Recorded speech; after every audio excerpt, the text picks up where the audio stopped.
वो थोड़ा सा काम हमने किया था पिछली दफा, तो आज पोलर कोऑर्डिनेट्स, बस अब आज ये प्रॉपर टॉपिक्स चलने शुरू हो जाएंगे। टॉपिक्स एक्चुअली 8वें लेक्चर से सही तरह स्टार्ट होते हैं। तो ये पोलर कोऑर्डिनेट्स हैं। Polar coordinates. जी हेलो।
मैं आपको जोहर की नमाज के बाद कॉल हाँ जी, please please. Thank good name sir. You Majid. हाँ जी sir, thank you sir. Okay.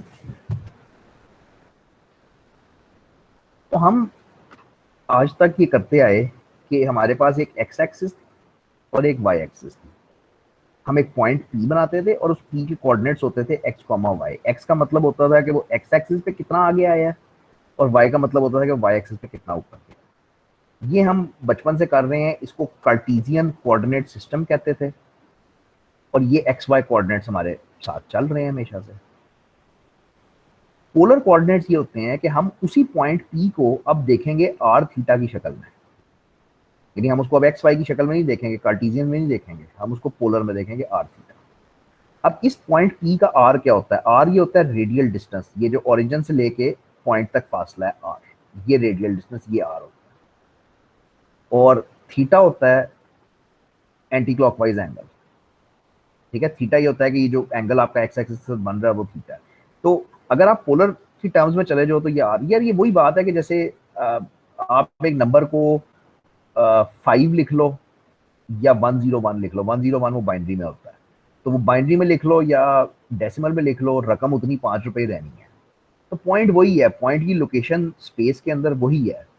उसको सिर्फ पढ़ने का तरीका या कार्टेशियन एक्स वाई हो जाएगा या पोलर आर थीटा हो जाएगा। आर इज रेडियल डिस्टेंस जो ओरिजिन से है, और थीटा इज एंगल जो यहां से बनता है।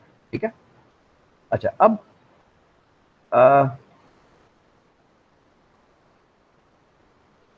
ये तस्वीर मैं आपको दे दूँ यार, इसके नोट्स अब बनाना मेरे लिए जरा मुश्किल ही है। तो पोलर होता क्या है? पोलर होता ये है कि आर और थीटा लिखा भी नहीं जाना, तो और ये इसकी एक रफ सी वो बन गई कि मतलब ये पॉइंट पी है, यही कार्टेशियन है और यही पोलर। अच्छा, अब आपको हमेशा इसके अंदर इस तरह की चीजों के अंदर दो फॉर्मूला चाहिए होते हैं। एक वो जो कार्टेशियन से पोलर के अंदर कन्वर्ट करे, और दूसरा वो जो पोलर से कार्टेशियन के अंदर कन्वर्ट करे। जरा बात को समझना, अगर मैं तुम्हें कार्टेशियन कोऑर्डिनेट्स दे दूं किसी भी पॉइंट के, यानी मैं तुम्हें उसका एक्स और वाई बता दूं, तो तुम्हारे पास एक फॉर्मूला होना चाहिए जो तुम डायरेक्टली उसको पोलर के अंदर उसको कन्वर्ट कर लो। वो फॉर्मूला क्या होता है? वो फॉर्मूला इस ट्राइंगल में से बनता है, ये जो ट्राइंगल है। ठीक है। तो फॉर एग्जाम्पल कार्टेशियन से पोलर में जाना है ना, हाँ, तो फॉर एग्जाम्पल ये वो बन जाएगा ना, ये मैं बुक से ही उतारता हूँ। ये दो फार्मूलाज आपके बन जाएंगे। तो इसको सही अच्छा तरीका नहीं है लिखने का, पर इसका अच्छा तरीका ये था कि इसको अंडर रूट लगा देता ना, जरा समझ आराम से आ जाती। तो खैर बार उसने नहीं लगाई। तो एक तो ये फॉर्मूला बन गया, और दूसरा ये बन गया। लिखे हुए बड़े गंदे हैं यार, मतलब एक्चुअली ये बेहतर हो सकता था। खैर, अच्छा, अब तुम्हारे पास समझो कार्टेशियन मौजूद है, विच मीन्स कि तुम्हारे पास एक्स वाई तो मौजूद है ना, कार्टेशियन तुम्हारे पास मौजूद है, तो एक्स भी तुम्हारे पास मौजूद है, वाई भी तुम्हारे पास मौजूद है, तो तुम आर निकाल सकते हो। इसी तरह वाई भी तुम्हारे पास है, एक्स भी तुम्हारे पास है, तो तुम थीटा निकाल सकते हो। तो अगर एक्स वाई तुम्हारे पास था और थीटा तुम निकाल सकते हो, तो ये कन्वर्जन फॉर्मूला बन गया ना। ये दो फॉर्मूलाज कार्टेशियन से पोलर में ले जाएंगे तुम्हें। अच्छा, इसी तरह से पोलर से कार्टेशियन में भी जाने के फॉर्मूलाज होंगे, वो भी इसी ट्राइंगल के अंदर। तो वो क्या होंगे, वो होंगे कि आर इक्वल, इस ट्राइंगल में ना साइन थीटा निकालो बेसिकली। ट्राइंगल में साइन थीटा का फॉर्मूला बनाओ। तो साइन थीटा होता है ऑपोजिट ओवर हाइपोटेन्यूज, तो ये हो जाएगा y over r. Sine theta is equal to y over r. उसको क्रॉस मल्टीप्लाई करोगे, वो भी नहीं किया, ये किया। उसको क्रॉस मल्टीप्लाई करोगे तो ये आ जाएगा, मतलब x is equal to r cos theta और y is equal to r sine theta, और ये आपके उसके फॉर्मूलाज बनते हैं पोलर से कार्टेशियन। ये वो था जो इंटर में हमें पढ़ा दिया गया था सारा, कैलकुलस 1 में भी पढ़ा दिया गया था। अब यहां से बात आगे जाएगी, ठीक है। अगेन, अगर तुम्हारे पास पोलर मौजूद है तो तुम कार्टेशियन कैसे निकालोगे। पोलर का मतलब है कि तुम्हारे पास आर है और थीटा है, इस फॉर्मूले में डालो, एक्स निकल आया। आर थीटा डालो, वाई निकल आया, तो कार्टेशियन निकल आया ना। कार्टेशियन होता ही क्या है, एक्स और वाई। तो ये पोलर कोऑर्डिनेट सिस्टम था, जो अगेन जिसकी आदत हमें पहले से होनी चाहिए थी। उसमें कैलकुलस 1 में भी आता है थोड़ा सा, लेकिन इंटर में काफी ज्यादा है। अब यहाँ पे ये 3 डायमेंशन के अंदर किताब चलती है, ठीक है। तो 3 डायमेंशन में हमारे पास 3 कोऑर्डिनेट सिस्टम होते हैं। एक रेक्टेंगुलर होता है, rectangular is x y z. Rectangular तो सिंपल है, वही है रेक्टेंगुलर। रेक्टेंगुलर का मतलब क्या है कि ये सिंपल एक्स वाई जी है। कार्टेशियन नहीं कहते, कार्टेशियन उसी को कहते हैं, खाली एक्स वाई को ही। जब 3D के अंदर आ जाते हो तो इसको रेक्टेंगुलर कोऑर्डिनेट सिस्टम कहते हो, लेकिन है बिल्कुल वही, इसमें तो कुछ बताने की जरूरत नहीं है। दूसरा कोऑर्डिनेट सिस्टम है सिलिंड्रिकल। सिलिंड्रिकल ये बेसिकली आर थीटा जी है, यानी इसमें किसी पॉइंट को दिखाना है तो वो आर थीटा जी से दिखाते हैं। तो ये है आर थीटा जी। तो ये भी तुम्हें समझ आ गई है कि ये पोलर ही है बेसिकली, लेकिन पोलर कहते नहीं, पोलर 2 डायमेंशन में कहते हैं और सिलिंड्रिकल 3 डायमेंशन में कहते हैं। तीसरे जो थोड़े मुश्किल हैं वो स्फेरिकल कोऑर्डिनेट्स हैं। स्फेरिकल में है आर थीटा फाई, नहीं आर रो रो। ये इसको लिखूं कैसे, मैं नहीं लिख सकता, ठहरो मैं कॉपी करता हूँ। वो रो थीटा फाई है, उसको कॉपी, वो मतलब लिखे कौन, ये तो रो थीटा और फाई।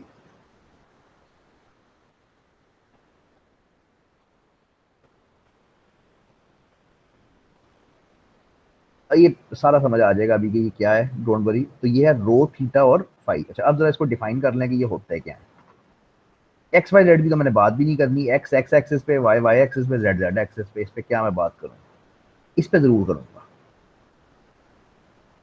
एक पॉइंट है हवा में, ये एक्स वाई जी प्लेन है, तो ये हवा में पॉइंट है, ये आपको नजर आना चाहिए कि लिटरली हवा में पॉइंट है। ये सिलेंडर इग्नोर कर दो बिल्कुल कि ये मौजूद है, ठीक है। अच्छा, ये हवा में पॉइंट है। इस पॉइंट की जो हाइट है, यानी जेड एक्सिस के ऊपर जो इसकी हाइट है वो जेड होता है, वो ये जेड वाला कोऑर्डिनेट होता है। उसके बाद ये है कि अगर मैं इस पॉइंट की प्रोजेक्शन लूं एक्स वाई प्लेन पे, प्रोजेक्शन का मतलब है कि मैं उसका परपेंडिकुलर गिराऊं,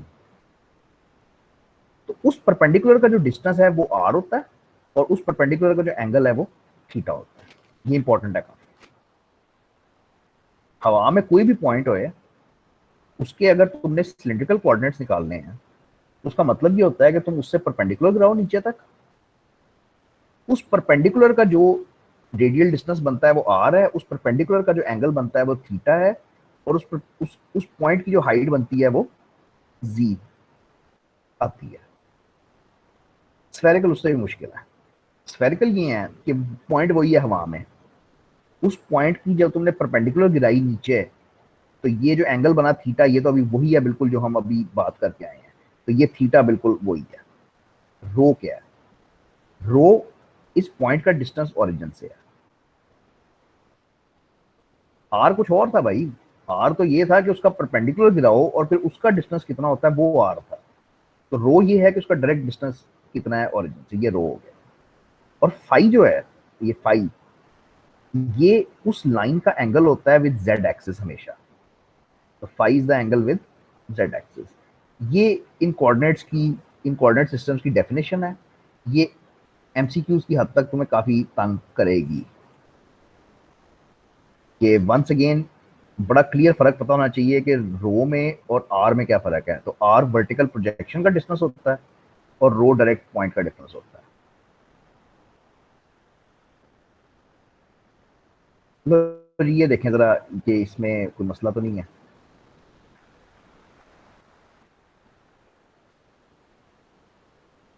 एक पॉइंट है पी, अब उसके कोऑर्डिनेट सिस्टम, उसमें रेक्टेंगुलर में वो एक्स वाई जी बन जाएगा, सिलेंड्रिकल में वो आर थीटा जी होएगा। तो एक्स उसका एक्स वाला डिस्टेंस होएगा, वाई उसका वाई वाला डिस्टेंस होएगा, और जेड उसकी हाइट होएगी कि ऊपर कितना है। और आर थीटा जी मैं भी समझा के आया हूँ कि ये इसकी वर्टिकल प्रोजेक्शन लेते हो, उसका जो रेडियल डिस्टेंस बनता है वो आर है, थीटा उसका एंगल है, और जी तो वही हाइट है। अब करना ये है कि वो कन्वर्ट करेगा एक फॉर्म से दूसरी फॉर्म में। कैसे कन्वर्ट करेगा ये मैं समझा देता हूँ, लेकिन अगर ये समझ नहीं आती तो इसको फोर्स ना करना, बस रहने देना, इसको याद कर लेना। समझ आ जाए तो बहुत अच्छा है, लेकिन नहीं आती तो लीव इट, बस याद कर लो फॉर्मूलाज। ठीक है? तो ये इस ट्राइंगल के अंदर रहना है तुमने। ये जो ये वाली ट्राइंगल है, आई थिंक नहीं, बल्कि नहीं, सॉरी, इस ट्राइंगल के अंदर, ये ओ पी पी प्राइम वाली इस ट्राइंगल के अंदर रहो, और इस ट्राइंगल के अंदर पाइथागोरस थ्योरम लगाओ। तो वो वही बन जाएगा कि r square is equal to x square plus y square. अब अगर तुम्हारे पास एक्स और वाई हुए, अगर ये ऊपर वाला पॉइंट तुम्हारे पास होए, तो तुम आर निकाल सकते हो, और इसी तरह थीटा भी निकाल सकते हो, उसी तरह टैन इनवर्स से, और जी जी होता है। तो अब मैं तुम्हें इसको लिख के दूं कैसे? ये बहुत ही अच्छा लिखा हुआ है। ठीक है, ये बहुत ही अच्छा तरीका है लिखने का। ये मेरा पहला कन्वर्जन फॉर्मूला हो गया, जो कहां से कहां जा रहा है, जो मुझे इन सिस्टम्स के दरमियान में कन्वर्ट करके दे रहा है। यानी एक्स वाई जी अगर मेरे पास है और मैंने ये निकालना है, या मेरे पास ये है और मैंने ये निकालना है, ठीक है, तो अगर मेरे पास आर और थीटा मौजूद है, आर और थीटा मौजूद है, तो मैं एक्स वाई जी निकाल सकता हूँ। अगर मेरे पास एक्स वाई जी मौजूद है, तो मैं आर और थीटा निकाल सकता हूँ। ये मेरा पहला कन्वर्जन फार्मूला हो गया इन दो चीजों के दरम्यान में, जो कोई मुश्किल नहीं है। अब इस फिगर को स्टडी करो। पहले तो जब स्टडी करोगे तो मैं समझ आ रही है कि ये है क्या, ये कैसे हो रहा है, ये सारी चीजें जो लेवल हुई हैं वो कैसे हुई हैं।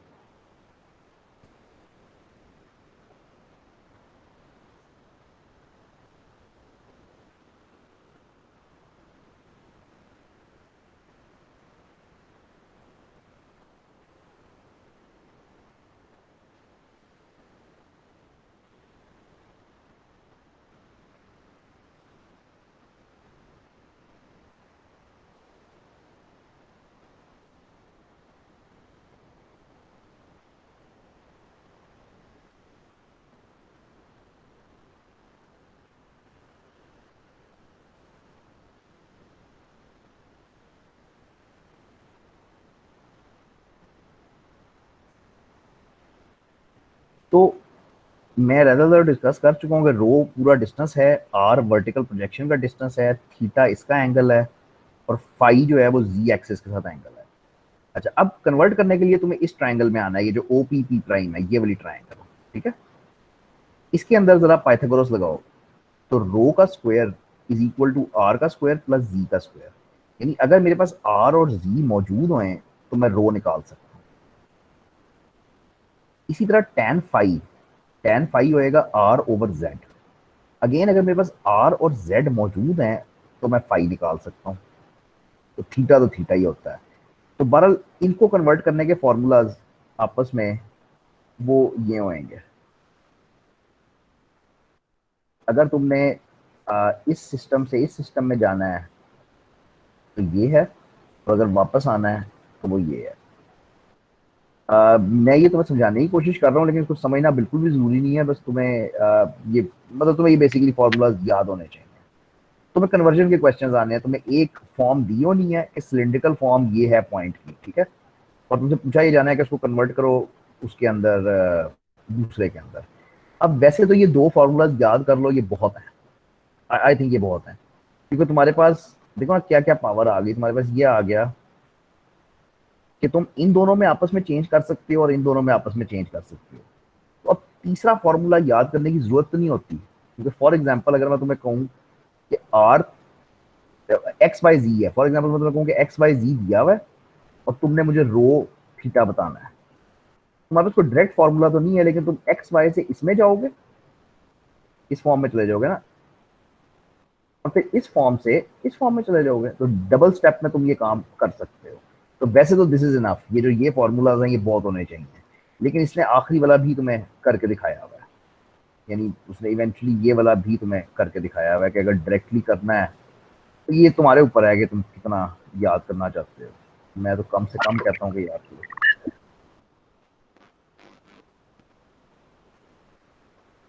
ये तो गलत है, ये है सॉरी।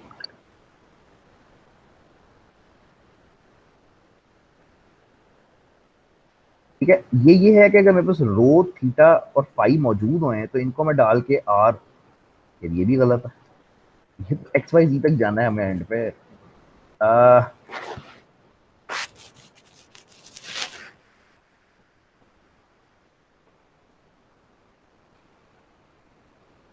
ये ठीक लिखा हुआ है, ऊपर वाला पता नहीं क्या वो शुगर लगा रहा है, ये ठीक लिखा हुआ है। तो ये है कि अगर इससे इसमें जाना है तो वो ये फॉर्मूला है।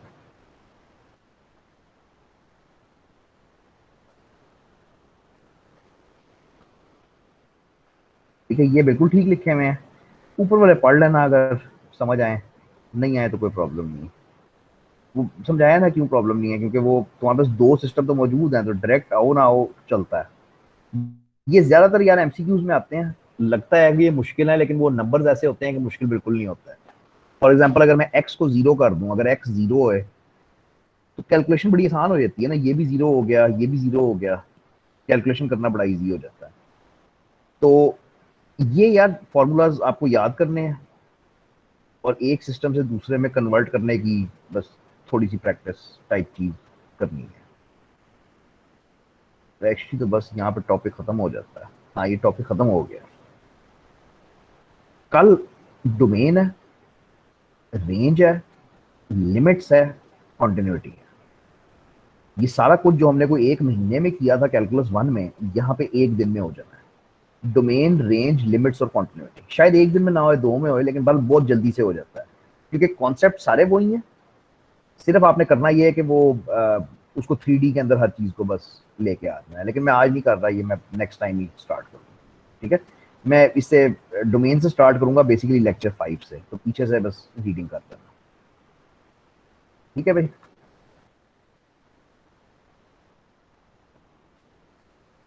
बिल्कुल ही मैथ में तो सो जाते हो, चलो खैर कुछ नहीं होता।